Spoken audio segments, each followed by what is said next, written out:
Hi friends, అందరికీ నమస్కారం. ఇంట్లో దరిద్ర దేవత ఉందని తెలిపే 5 సూచనలు ఇవే.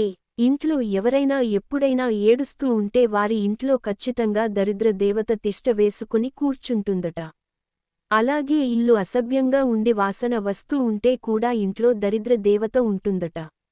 ఎవరి ఇంట్లో అయితే డబ్బు నిలవదో, అలాగే ఇంట్లో ప్రతిరోజు ఎవరైనా అనారోగ్యంతో బాధపడుతూ ఉన్నా కూడా అలాంటి వారి ఇంట్లో లక్ష్మీదేవి లేదని అర్థం. అంటే ఆ ఇంట్లో ఖచ్చితంగా దరిద్ర దేవత ఉందని అర్థం. నిజానికి దరిద్ర దేవతను జ్యేష్ఠ దేవత లేదా ఆ లక్ష్మి అంటారు. లక్ష్మీదేవి, ఆ లక్ష్మి ఇద్దరు కూడా వ్యతిరేక లక్షణాలను కలిగి ఉంటారు. సంపదనకు ఆదిదేవత లక్ష్మీదేవి అయితే పాలసముద్రం నుంచి లక్ష్మీదేవి జన్మించిందని మన హిందూ పురాణాలు చెబుతున్నాయి. అయితే లక్ష్మీదేవికి ఒక అక్క కూడా ఉంది. ఆ విషయానికి చాలామందికి తెలియదు. అయితే జీవితంలో లక్ష్మీదేవి కరుణాకటాక్షాలు ఉండాలని ప్రతి ఒక్కరూ కోరుకుంటారు. అయితే మన ఇంట్లో దరిద్ర దేవత ఉందని చెప్పేటటువంటి సూచనలు ఉంటాయి. ఈ 5 సూచనలు కూడా మీ ఇంట్లో కనిపిస్తే ఖచ్చితంగా ఇంట్లో నుంచి దరిద్ర దేవతను దూరంగా బయటకు పంపించే ప్రయత్నం చేయాలి. కాబట్టి కొన్ని చిట్కాలు, పరిహారాలు కూడా ఉంటాయి. ప్రతిరోజు స్నానం చేసిన తర్వాత చిటికెడు పసుపును నీటిలో కలిపి ఆ పసుపు నీటిని ఇంట చేయి ఉన్నటువంటి అన్ని గదుల్లోనూ చల్లాలి. అలా చల్లితే దరిద్ర దేవత తొందరగా ఇల్లు వదిలి వెళ్ళిపోతుంది.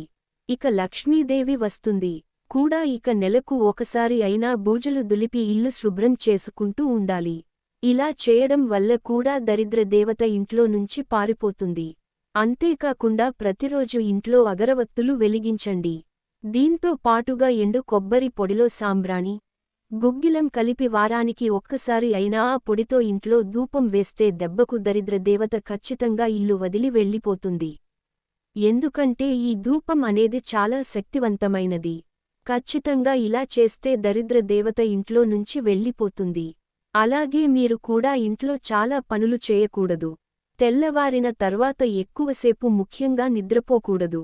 చాలామంది ఇళ్లల్లో చూసుకుంటే సూర్యుడు వచ్చేవరకు కూడా పడుకుంటూ ఉంటారు.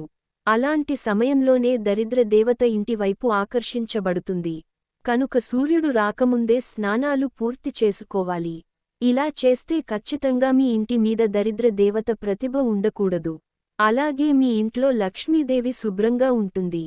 తిన్న తర్వాత చేయి కడుక్కోకుండా అలాగే కూర్చుంటే కూడా దరిద్ర దేవత వచ్చి మనతో పాటే ఉంటుంది. దరిద్ర దేవత ఆకర్షించబడి ఇంట్లో ఉన్న వాళ్లు అనారోగ్యం పాలవుతారు. ఇక బట్టలు ఉతికిన వాళ్లు చాలామంది నీళ్లను కాళ్ల మీద పోసుకుంటారు. అలా పోసుకున్నా కూడా ఖచ్చితంగా దరిద్రం పడుతుంది. కాబట్టి ఈ విధంగా ఉండాలి అంటే మీరు చాలా జాగ్రత్తగా నియమనిష్టలు పాటించాల్సి ఉంటుంది. అప్పుడే దరిద్ర దేవత ఇంట్లో నుంచి బయటకు పోతుంది.